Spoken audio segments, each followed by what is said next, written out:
Buenos días, siguiendo con el curso de Metodología de la Investigación, vamos a desarrollar la forma de escoger las pruebas estadísticas para una investigación científica.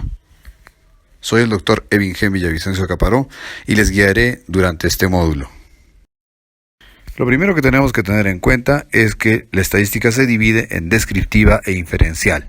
En este caso, la estadística inferencial es la que se encarga de las pruebas estadísticas. La primera prueba estadística inferencial que nosotros debemos conocer se llaman los intervalos de confianza. Esta se aplica en los estudios descriptivos para poder hacer la inferencia desde una muestra hacia la población total. A continuación desarrollaremos la construcción de los intervalos de confianza para datos cualitativos. Para este fin necesitamos algunos insumos que vamos a detallar a continuación. En primer lugar tenemos al error estándar, que es llamado también error típico. El insumo que necesitamos es el valor P de la proporción, que puede llamarse también prevalencia, puede llamarse cantidad de casos, puede llamarse el efecto observado. Todos estos se expresan en términos de probabilidad y por eso la abreviatura es el valor P. Se necesita también conocer el tamaño de la muestra, es decir, el valor de la letra N minúscula. Este valor de la letra N minúscula es la cantidad de personas que hemos examinado en nuestra investigación. En la presente lámina podemos apreciar que la fórmula de error estándar implica tener el conocimiento del valor P y el complemento de P para el numerador y en el denominador la raíz cuadrada de la muestra. Veamos este ejemplo. Se preguntó a 80 pacientes sometidos a tratamiento de reflujo gastroesofágico si habían sufrido algún trastorno postoperatorio tras la intervención. 60 dijeron que no. Realizados los cálculos, determinamos que 60 de 80 pacientes corresponde a un 75%, lo que se expresa en 0.75 en términos de probabilidad. Este dato es ingresado a la fórmula del error estándar y determinamos que el error estándar es de 4.8%.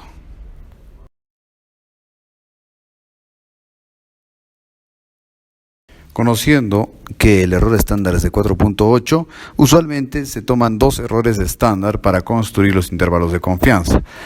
De tal manera que si sabemos que el 75% de los individuos mencionan haber sufrido algún trastorno postoperatorio, debemos aumentar y disminuir 9.6% a este 75% para conocer el intervalo de confianza de esta actividad.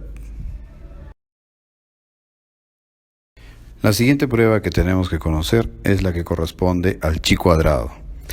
Esta prueba chi cuadrado está agrupada dentro de las pruebas que utilizan dos variables cualitativas. Es importante recordar eso. La prueba chi cuadrado pertenece a un conjunto de pruebas estadísticas que tienen dos variables cualitativas.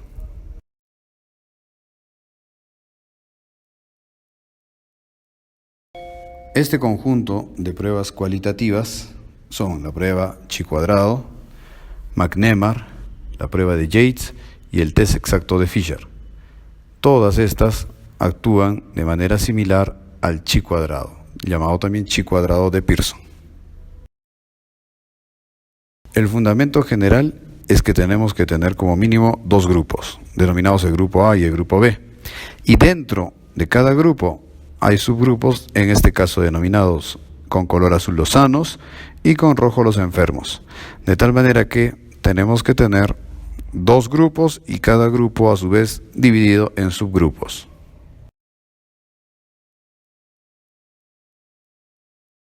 Esta misma prueba estadística, cuando se aplica en un estudio experimental, recibe los siguientes nombres. El primer grupo se denomina grupo experimental y el segundo grupo se denomina grupo control. Dentro del grupo experimental tenemos una cantidad de éxitos y fracasos y dentro del grupo control también hay una cantidad de éxitos y fracasos. Cuando el estudio pertenece a un diseño de caso control, Los grupos asumen los siguientes nombres. El primer grupo es el grupo de casos, el segundo grupo el grupo de controles y los subgrupos dentro de los casos y controles se llaman expuestos o no expuestos. Algunos elementos que debemos recordar. Cuando el estudio es explicativo, siempre se tiene una variable independiente o causa y una variable dependiente o efecto.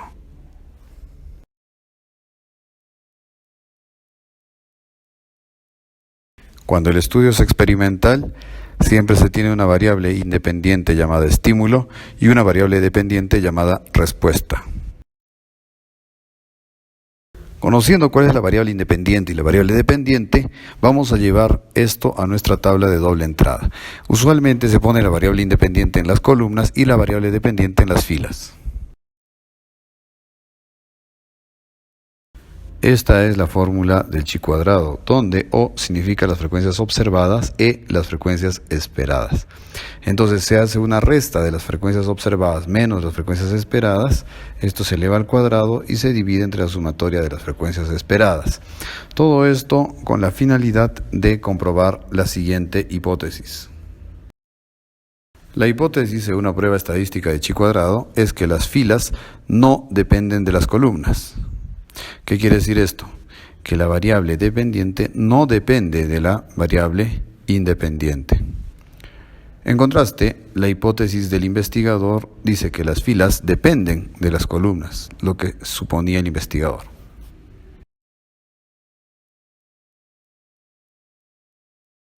Esta tabla nos puede ayudar a interpretar los resultados del chi cuadrado. Cuando los valores son mayores o iguales a 0.05, no podemos rechazar la hipótesis nula, es decir, que las filas no dependen de las columnas. Mientras que si el resultado de chi cuadrado es un valor muy pequeño, p menor a 0.05, debemos rechazar esta hipótesis nula. En consecuencia, cuando el valor es muy pequeño, asumimos que hay una asociación entre variables. Otra prueba estadística que debemos aprender a usar es la t-de-student. Esta se utiliza para comparar dos medias o dos promedios. Es importante recordar que usa variables numéricas, es decir, cuantitativas. Necesita de la desviación estándar de estos promedios y supone que los datos provienen de una distribución normal.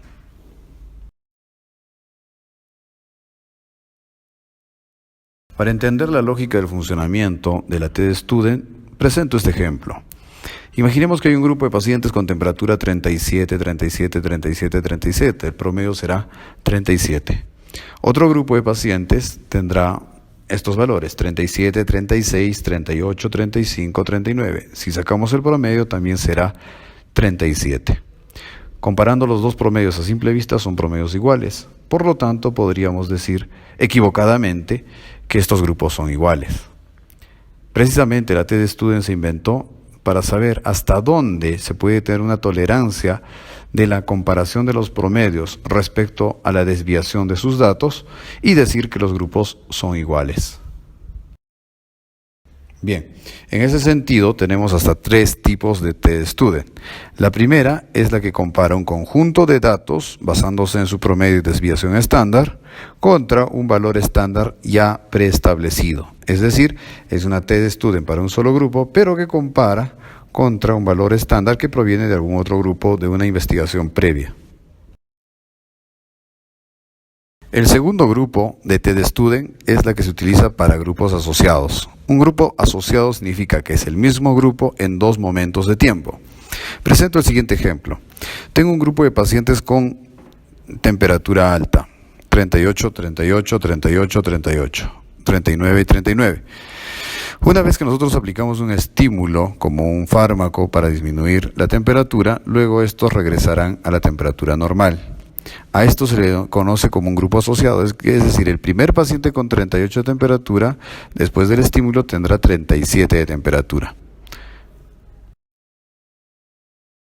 Y finalmente tenemos la t-de-student para grupos independientes, que es la más utilizada. Cuando se comparan dos grupos o dos promedios de dos grupos distintos, es decir, no es un antes y un después, sino son grupos que pertenecen a distintos elementos poblacionales. La hipótesis de la prueba T-de-Student nos plantea la igualdad en los grupos, es decir, la hipótesis nula plantea que los grupos son semejantes, mientras que el investigador estaría planteando que los grupos son diferentes. Si nosotros aceptamos la hipótesis nula, es decir, concluimos que no hay diferencia significativa entre los grupos. Caso contrario, si aceptamos la hipótesis del investigador, estaríamos aceptando o concluyendo que los grupos son diferentes.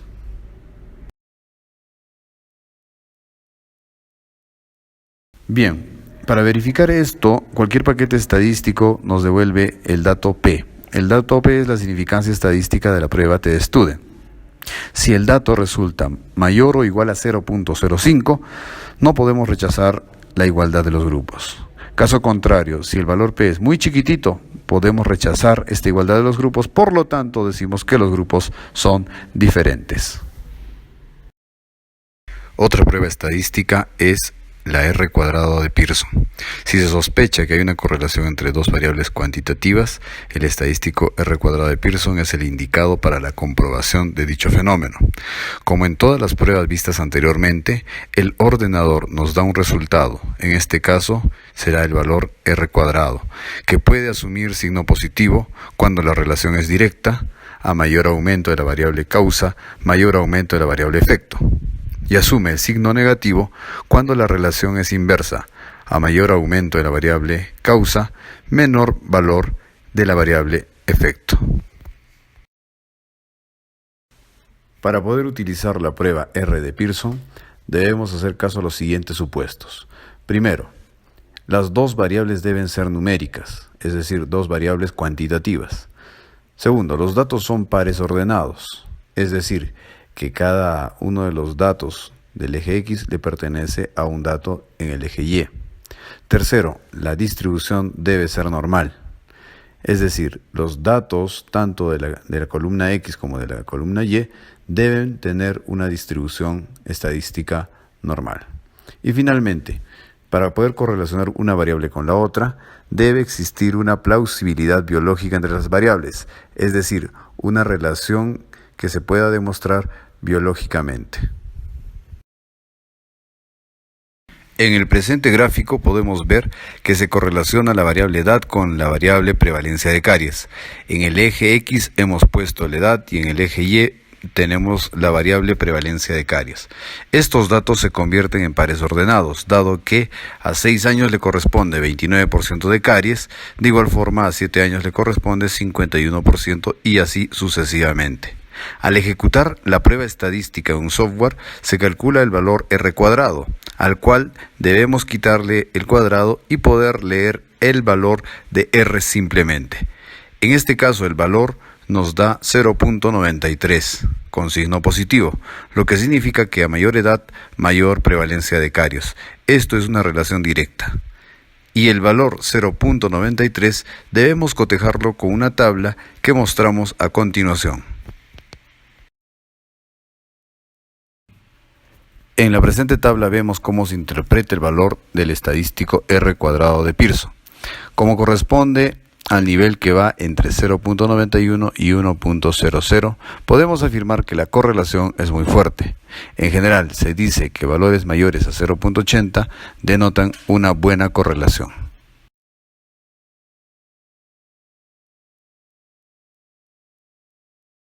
En láminas anteriores hemos visto la comparación de promedios de dos grupos. Sin embargo, en algunos estudios fundamentalmente experimentales es necesario hacer una comparación en más de dos grupos. Para estas comparaciones se utiliza el análisis de varianza o prueba de ANOVA. Para ejecutar una prueba de ANOVA debemos respetar algunos supuestos. Primero, se realiza para comparar promedios. Segundo, existen más de dos grupos. Y tercero, los datos presentan distribución normal. Para entender esta prueba, veamos el siguiente gráfico. Tenemos 4 grupos, los cuales reciben diferentes tratamientos y la idea es saber si los promedios de los 4 grupos son equivalentes. Se parte de la hipótesis nula de que los 4 grupos son iguales. Basta que un grupo demuestre ser diferente a los demás para que la prueba ANOVA lo detecte y nos indique que hay diferencia estadísticamente significativa. Para la interpretación de la prueba ANOVA partimos del supuesto que todos los grupos son iguales. Esto se comprueba si el valor de significancia simbolizado con la P minúscula resulta ser mayor o igual a 0.05. En tal caso, dado que todos los grupos son iguales, ya no cabe hacer mayor análisis. Si por el contrario la prueba nos da un valor de P menor a 0.05, concluimos que por lo menos uno de los grupos no es equivalente a los demás. En tal caso, necesitamos hacer un análisis adicional denominado la prueba de post-hoc. El análisis de post-hoc consiste en hacer múltiples comparaciones para encontrar los grupos que son similares y los que son diferentes. Estas pruebas se dividen en 2 grupos: las que se aplican a grupos de datos con varianzas iguales y las que se aplican a grupos de datos con varianzas diferentes. Las más conocidas para varianzas iguales son Monferroni, Sheffi y la prueba HSD-2K. Mientras que la más popular para varianzas diferentes es la prueba C de Dunnett. Hasta el momento hemos visto las pruebas que se utilizan para hacer comparaciones de medias o promedios cuando los datos tienen distribución normal. Sin embargo, si los datos no tienen distribución normal, tendremos que utilizar las pruebas no paramétricas que presentamos a continuación. La prueba Udemann-Whitney sirve para comparar 2 muestras independientes. Se utiliza cuando estas muestras independientes provienen de 2 poblaciones diferentes. Y se entiende que se realiza cuando el estudio es un comparativo puro. Esta prueba Udemann-Whitney es el sinónimo de la T de Student, pero en versión no paramétrica. La prueba de Wilcoxon sirve para comparar 2 muestras relacionadas. Se entienden como muestras relacionadas aquellas que provienen de las investigaciones que tienen un dato antes y después, o también en los estudios experimentales, que hay un pretest y un post-test, o un pretratamiento y un post-tratamiento. La prueba de Wilcoxon necesariamente se aplica cuando vamos a trabajar con las muestras relacionadas.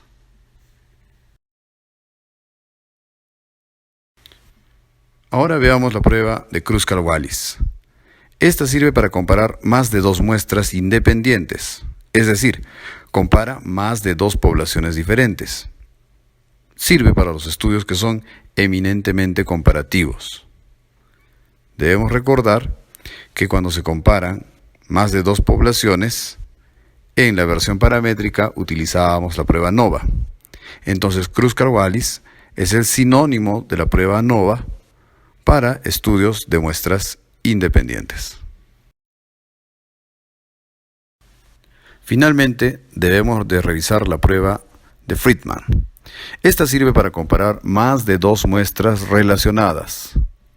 Significa que vamos a hacer el seguimiento a través de 3 momentos en el tiempo a las mismas unidades de estudio.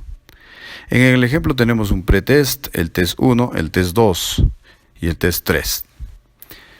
Se usa en estudios de pre y post tratamiento con más de un momento de seguimiento y usualmente esto se utiliza en estudios experimentales. En el ejemplo mostramos que el año 1 en una población encontramos un promedio de talla, aplicamos un suplemento vitamínico y esperamos que para el año 2 esta talla haya aumentado y aplicamos de nuevo el suplemento vitamínico y esperamos que para el año 3 la talla haya aumentado aún más. Sin embargo, los datos provienen de las mismas personas, porque tengo que comparar el año 1, el año 2 y el año 3 en la misma persona.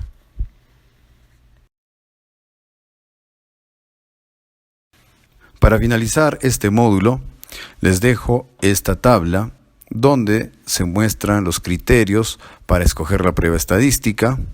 En rojo, la prueba estadística en el caso de tener distribución normal, es decir, la prueba estadística paramétrica, y en azul la prueba que se escogería en el caso de tener que hacer un estudio con muestra sin distribución normal para utilizar pruebas estadísticas no paramétricas.